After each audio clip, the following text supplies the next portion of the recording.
परमेश्वर द्वारा राजा के रूप में त्याग दिए जाने के बाद परमेश्वर का आत्मा शाऊल को छोड़कर चला गया और कई बार शाऊल को एक दुष्ट आत्मा तंग करता था। उसके सेवकों ने उसे एक जवान संगीतकार दाऊद को बुलाने का सुझाव दिया ताकि वह आकर सारंगी बजाए जिससे राजा को आराम मिले। जब भी दुष्ट आत्मा शाऊल को तंग करता, दाऊद अपनी सारंगी बजाता और दुष्ट आत्मा शाऊल को छोड़कर चला जाता। दाऊद के गोलियत को मारने के बाद वह एक नायक की तरह लौटा, जिससे राजा शाऊल को बहुत क्रोध आया और वह दाऊद से ईर्ष्या करने लगा। अगले दिन जब दाऊद सारंगी बजा रहा था, तो शाऊल ने अपना भाला यह कहकर दाऊद की ओर फेंका कि मैं तुझे दीवार में चिपका दूंगा, परंतु दाऊद 2 बार बच निकला।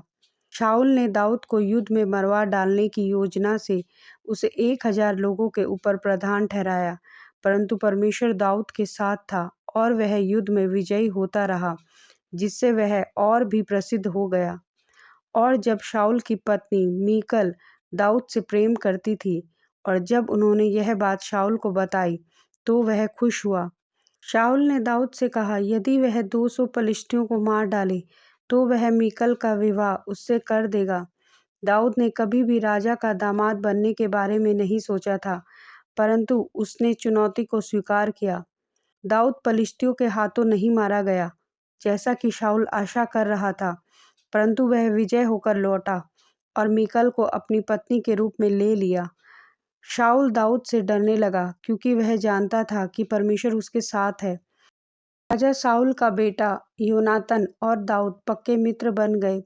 उसने अपना अंगरखा धनुष और कमरबंद दाऊद को दे दिया।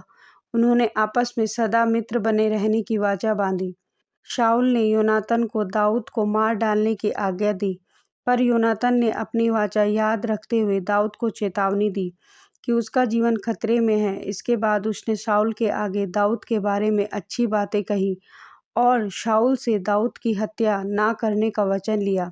पलिश्तियों के विरुद्ध एक और जीत के बाद दाऊद राजा शाऊल के लिए सारंगी बजा रहा था। शाऊल को दुष्ट आत्मा ने तंग किया और उसने अपना भाला दाऊद की ओर फेंका। दाऊद सामने से हट गया और भाला दीवार में जाकर लगा और दाऊद अपने घर की ओर भाग गया। शाऊल ने दाऊद के घर पर पहरेदार भेजे ताकि वे उस पर नजर रखें और सुबह उसे मार डालें। दाऊद की पत्नी मीकल ने उसे चेतावनी दी, यदि आज रात तू नहीं भागा तो कल तक तुझे मार दिया जाएगा। उसने उसे खिड़की से नीचे उतार दिया ताकि वह वहां से भाग सके। मीकल ने एक बड़ी मूर्ति लेकर उसे बिस्तर पर रख दिया और कपड़ों से ढांप दिया तथा उसके सिर की जगह बकरी के बाल रख दिए। अगली सुबह जब सैनिक पहुंचे तो मीकल ने दाऊद के बीमार होने का नाटक किया। जब शाऊल ने दाऊद को अपने पास लाने का हुक्म दिया, तब उन्हें पता लगा कि जो आकृति बिस्तर में थी वह वास्तव में एक मूर्ति थी।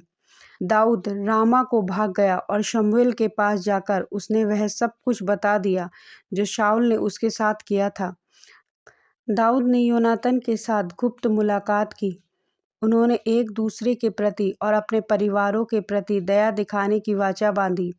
अगले दिन नया चांद का पर्व था और दाऊद को राजा के साथ भोजन करना था, परंतु इसके बजाय वह खेत में छिपा रहा क्योंकि दाऊद जानता था कि राजा शाऊल क्रोध में है और उसे मारने की योजना बना रहा है।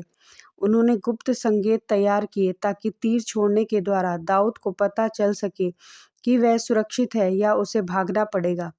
इसीलिए दाऊद खेत में छिप गया। जब नया चांद का पर्व आया तो राजा भोजन करने बैठा। दाऊद का स्थान खाली था। शाऊल ने उस दिन दाऊद की अनुपस्थिति पर कोई टिप्पणी नहीं की, पर अगले दिन जब दाऊद का स्थान फिर से खाली था तो शाऊल ने पूछा, दाऊद यहाँ क्यों नहीं है? क्योंकि दाऊद और योनातन में सहमति थी, इसीलिए योनातन ने बहाना बनाया और कहा कि वह अपने परिवार के साथ बैतलहम में बलिदान चढ़ा रहा है। शाऊल का क्रोध योनातन पर भड़क उठा। उसने योनातन से कहा कि तू अपने ही अपमान के लिए दाऊद का पक्ष लेता है। जब तक वह जीवित है तू राजा नहीं बन सकता, इसीलिए दाऊद को मेरे पास भेज ताकि मैं उसे मार डालूं। योनातन ने पूछा, उसे क्यों मार डालना चाहिए? उसने क्या किया है? शाऊल ने क्रोध में आकर योनातन की ओर अपना भाला फेंका। अब इसमें कोई संदेह नहीं था, कि दाऊद का जीवन खतरे में था। अगली सुबह योनातान उस मैदान में गया जहां दाऊद छिपा हुआ था। उसने अपने साथ आए छोटे लड़के से कहा, दौड़ और मेरे पीछे छोड़े गए तीरों को उठा ला। जैसे ही वह लड़का दौड़ा, उसने उसके आगे तीर छोड़ा। लड़का वहां पहुंचा जहां योनातान का तीर गिरा था। योनातान ने वह गुप्त संकेत दिखाया जो उसने दाऊद को सावधान करने के लिए बनाया था। क्या तीर तेरे आगे नहीं पड़ा है? जल्दी जल्दी जा, रुक मत। उस लड़के ने तीर उठाया और अपने स्वामी के पास लौट आया।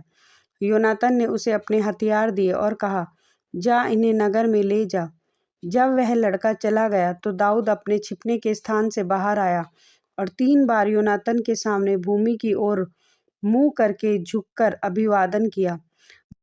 दोनों ने एक दूसरे को चूमा और साथ रोने लगे और दाऊद अधिक रोया। योनातान ने दाऊद से कहा, शांति से चला जा, क्योंकि हमने परमेश्वर के नाम में मित्रता की शपथ खाई है। तेरे और मेरे और हमारे वंशजों के बीच परमेश्वर ही साक्षी है।